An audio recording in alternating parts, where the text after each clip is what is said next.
जरा नदीम साहब, आपको भी लगता है कि जो मॉडल बनाया गया है, जो फाइनेंशियल मॉडल है, वही गलत है और उसको तब्दील होने की जरूरत है? जी बिल्कुल। आई थिंक आतिफ भाई ने जो बातें बताई बिल्कुल सही हैं। थोड़ा लॉपसाइडेड बना हुआ है ये मॉडल। जब बनाया गया जल्दी में, आप यकीन करें मैंने भी नहीं पढ़ा, आई थिंक आतिफ भाई ने भी नहीं पढ़ा, लोगों ने साइन कर दिया और जिन्होंने पढ़ा वो आए नहीं। तो हम लोग सही कह रहे हैं, मोहब्बत में आप आ लोगों ने गए क्रिकेट और पाकिस्तान की मोहब्बत में कर दिया ये। हाँ जी, फरेब मोहब्बत में फिर आ गए हम, अभी खाई थी ठोकर। खैर, तो बात यह है कि देखें, वो बात सही कह रहे हैं। एक तो देखें, ज्यादती हमारी हमारी टीम जो है ना वो 1.1 है, इनकी 2.6 है, तो बहुत फर्क है। कॉन्सेप्ट ये था होम एंड अवे मैचेस जी। होंगे।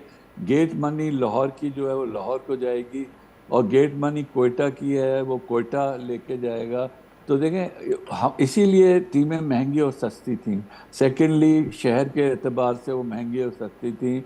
आते भाई ठीक कह रहे हैं, it's not about me and Lahore या कोयटा एंड लाहौर।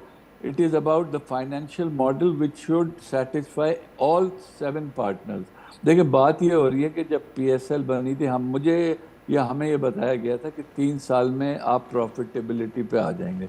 हमारी जो टीम थी वो सबसे सस्ती थी, लेकिन हम भी 7वें साल प्रॉफिटेबिलिटी पे आए। तो मुझे तो वो भी होता है कि ये लोग कितना बर्दाश्त करेंगे, हमारे आतिफ भाई। और लाहौर, कराची और एंड मुल्तान दी तो और अदर महंगी है, वो टीम, तो Multan close to 6 million Sultan dollars पे और थी। महंगी है। अच्छा, लोग आ जाते हैं सिर्फ ये कि वो टेलीविजन पे आ जाएं, थोड़ी दिन में वो रोमांस ख़त्म हो जाता है, फिर पता लगता है कि जी हम कितना अपना नुकसान कर रहे हैं। अच्छा, ये 1.1 और 2.6 मिलियन के ऊपर भी बहुत खर्चे हैं। द प्लेयर्स की जो वो है वो भी 2.2 मिलियन के करीब overall, hotel stay and everything वो चला जाता है। तो मार्केट में इतना पैसा है नहीं। एक दो तीन ऐसे हमारे पास आए, आप देखें जो लोग, है तो टची सब्जेक्ट, बट सरोगेट्स आए which are there in the whole world. Surrogates लगे, चाहे आप दुबई में देख लें, आप देख लें उनको सऊदी अरेबिया में, आप उनको मलेशिया में, श्रीलंका, दे और एवरीवेयर। अच्छा, वो थे जिनके दे हैड डीप पॉकेट्स। तो 2 साल तो हमने भी रेजिस्ट किया, बट फिर हमने जब लगाया और लोगों ने लगाया तो उस पर भी एक बैकलैश आया। और मार्केट में इतना पैसा है नहीं कि स्पॉन्सर्स लेना ही एक मुसीबत और अजाब हो जाता है। तो देखें, ये सही कह रहे हैं आते भाई कि फाइनेंशियल मॉडल को रिविजिट करने की अगर मुझे ज़रूरत है। नदीम साहब मौका देते हैं, मैं जी व्यूअर्स को समझाने के लिए इसको एक्सप्लेन भी कर दूं, और फिर क्योंकि आप जो बात कर रहे हैं वो आपके फायदे की नहीं है, वैसे वो लाहौर कलंदर के फायदे की। स्टिल आप समझते हैं, मुझे मुकम्मल तो करने दें, स्टिल आप समझते हैं कि इस मॉडल को चेंज हो रहा है। अब होता यह है कि अगर 100 रुपए PSL कमाता है तो 95 जो है वो PCB डिस्ट्रीब्यूट कर देगा फ्रेंचाइजेज में, और वो जो 95 करेगा डिस्ट्रीब्यूट, वो इक्वली डिस्ट्रीब्यूट होते हैं, चाहे कोई टीम महंगी हो या सस्ती हो। आप ये कह रहे हैं कि कोयटा ग्लैडिएटर 1.1 मिलियन की है, कलंदर जो है 2.6 मिलियन की है, उसके तब भी जो है उसी रेशियो से फिर आप चाहते हैं कि वो 95 डिस्ट्रीब्यूट हो, ना कि इक्वली डिस्ट्रीब्यूट हो, ऐसा ही है? नहीं नहीं, हम तो चाहते हैं कि देखें, होम एंड अवे जो एडवांटेज होते हैं ना वो उस साइड को हासिल होने चाहिए।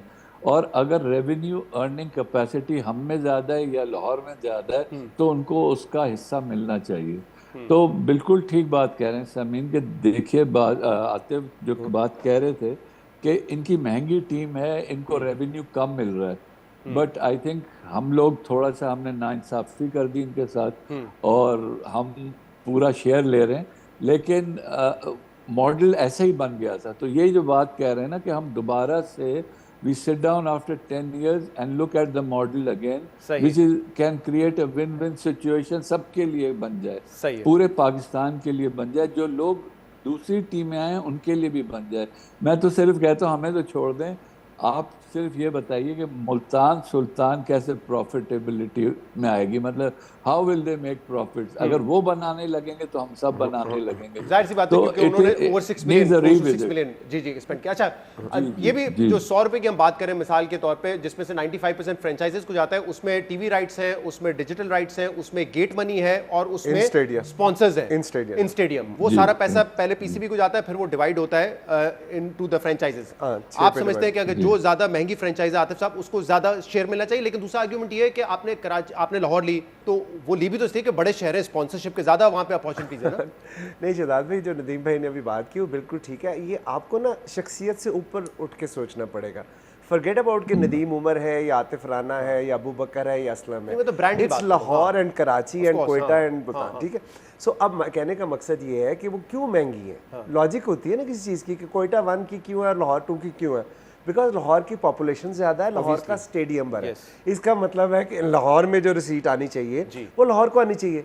जबकि होता ये है कि जो पीसीबी की ऑफिशियल फिगर है, अगर मैं सही याद है मुझे, कि 17% जो इंक्रीमेंटल सेल है टिकट्स की वो लाहौर कलंदर्स की ब्रांडिंग की वजह से होती है। हमारे सोल्ड आउट होते हैं सारे मैचेस, लेकिन उसका फ़ायदा डायरेक्टली हमें नहीं पहुंचता, बल्कि लीग में सब में बराबर बराबर तकसीम हो जाता है। सो ये एक बात को आपको 5 मिनट में समझ आ गई, तो ये बात 10 साल में नहीं हम समझा पाए, सिर्फ ये इतना समझ। और जब आप लोग कहते हैं कि आप लोगों को प्रॉफिटेबल होने में 7-7 साल लगे, जैसे नदीम साहब ने कहा, पीसीबी क्या पहले साल से कमा रहा है क्योंकि आप लोग जो एनुअल फी देते हैं उसकी वजह से वो प्रॉफिट में ही है? लेकिन ऑब्वियसली पीसीबी तो कैसे लॉस में हो सकते हैं, $15.3 मिलियन तो हर साल हम देते हैं। और दूसरी बात, जब मुल्तान की बात करें, जब हमने पैसे इन्वेस्ट किए थे, हम 5 जो ओनर हैं शुरू में, उस वक्त हमारे सामने कोई मॉडल नहीं था, हमारे सामने कोई फ्यूचर नहीं था। जब सुल्तान ने किए तो उनके पास एक दफ़ा वो आशान ग्रुप ने पहले वो लेके वो छोड़े 5.2 मिलियन पे, तो 5.2 से 6.3 मिलियन लेके गए। वो क्यों लेके गए? इसलिए लेके गए कि भाई मॉडल बन चुका था, एक आपका ब्रांड क्रिएट हो चुका था। सो जो उन्होंने टॉपअप किया, जो टॉपअप दिया, वो ब्रांड बनने के बाद। अब एक तो ये कि फाइनेंशियल मॉडल विद इन आपने कैसे करना है, और दूसरी एक डिबेट ये नदीम साहब कि इसको जो पाए है, जो रेवेन्यू पाए, उसको आप कैसे बड़ा करें। और उसमें आपने बड़ी इंपॉर्टेंट बात की, अभी आतिफ साहब ने बल्कि की, टीम परफॉर्मेंस बड़ी इंपॉर्टेंट करती है, पाकिस्तान की टीम की परफॉर्मेंस। अब देखें चैंपियंस ट्रॉफी के बाद जो न्यूजीलैंड में हुआ, उसकी वजह से एक सेटबैक हुआ है फैंस को। दूसरा, हमारे पास कितने ऐसे पाकिस्तानी प्लेयर्स हैं जिनकी स्टार वैल्यू है, जिनको लोग देखने आएंगे। अब T20 में हम कहते हैं कि हम बड़ी ओल्ड स्कूल ऑफ क्रिकेट खेल रहे हैं, उस वजह से शायद स्टेडियम में लोग ना आए देखने के लिए। ये कितना बड़ा फैक्टर है? अगर नदीम भाई इजाजत दे तो मैं इस पे हल्का से बता दूं। सर देखिए, अगर हमारे क्रिकेट की वजह से नहीं होता, अभी आप यहाँ बैठे, आप PSL का सेलिब्रेट करने लगे हैं, हम उसके मॉडल पर डिस्कस कर रहे हैं, और कल इनॉग्रेशन हो रही है इस्लामाबाद में ही के उसकी कश्मीर प्रीमियर लीग की। सो दुनिया का कौन सा ऐसा मुल्क है जो अपने ही मुल्क में T20 लीगों की भरमार कर दे? तो मतलब आप कहते हैं कि दुनिया में हमें विंडो मिले, आप PSL को अलग विंडो नहीं दे रहे ना, PSL को विंडो नहीं दे रहे, पाकिस्तान के अंदर नहीं दे रहे। तो आप कहने का मकसद ये है कि जो प्लेयरों वाली बात है, हरगिज़ ऐसी बात नहीं है। और ये बात मैंने मीनार पाकिस्तान में साबित भी की है कि वहाँ पे शाहीन और सिकंदर रजा और आपका ये जो फखर थे, तो भर गया था मीनार पाकिस्तान। तो लोगों में बिल्कुल मायूसी नहीं है। हाँ, जो ड्राइंग रूम में बैठे हैं उनको बहुत मायूसी है। नहीं, लेकिन वो हमने नहीं, आतिफ साहब जो बात कर रहे हैं वो किसी हद तक दुरुस्त हो सकती है, शायद फैन एंगेजमेंट में आ जाए, लेकिन कराची के स्टेडियम क्यों खाली होते हैं? 35-40 हज़ार की कैपेसिटी है, क्यों ग्राउंड खाली है वहां पर? मुल्तान को अभी तो जब पाकिस्तान जीत रहा था तब भी खाली थी। नहीं, क्या वजह है इसकी नदीम साहब? नहीं, मैं आपको इसकी वजह बता रहा कि मैं क्योंकि कराची आई हूँ, मुझे थोड़ा सा इसका अंदाज़ा है। देखें, वहाँ पे आने में ना लोगों को, आप अगर शुरू में PSL देखें, जब हमने फाइनल जीता भी था वहाँ पे, तो हाउसफुल था, तो लोग आ रहे थे। बट देखें, जो लोग स्टेडियम में इसलिए जाते हैं, बेसिकली कराची एक कॉस्मोपॉलिटन शहर है, लोग बिजनेस में बहुत इंगेज हैं, वो चाहते हैं कि रेक्रिएशनल उसमें जाने का, कि उनको वहाँ के बाथरूम्स अच्छे मिलें। वहाँ पे जब वो बैठें 3-4 घंटे, तो उनको इतना चल के जाना नहीं पड़े। हालांकि आप चल के लिबर्टी से भी गजाफी स्टेडियम आते हैं, काफ़ी टाइम लगता है, बट उधर चेकिंग इतनी होती थी एक ज़माने में कि आप सोच नहीं सकते। अच्छा, अभी PCB ने बहुत अच्छा किया कि बिल्कुल नेशनल स्टेडियम के सामने उन्होंने एक पार्किंग लॉट बनाया है, ऊपर से एक ब्रिज बनाया है जो कनेक्ट करेगा आपको स्टेडियम के साथ। तो ये चीज़ भी हमें एडवर्टाइज करनी चाहिए। मैंने यही अर्ज़ किया था कि अभी किसी को पता ही नहीं कि इतनी ईज़ हो गई है, कंफर्ट हो गया to come to the stadium. दूसरी सबसे बड़ी वजह ये थी कि जैसा मैंने आपसे कहा कि वहाँ बैठ के एंजॉय करने लोग आते हैं। अब जो कारोबारी लोग हैं वो छोड़ के आते तो हैं, बट उन्होंने 3-4 साल में देखा कि यार इतना चलना पड़ता है। एक हमारी पिछली वाली सड़क थी जहाँ से गेट 7 और 8 और 9 होते थे, वो बिल्कुल बंद कर दी जाती थी। लोगों को बिल्कुल पता नहीं, गुलशन से तकरीबन चल के जब स्टेडियम आते थे, then they had to walk all the way around, और उनको 7-8 स्टैंड पे जाना पड़ता।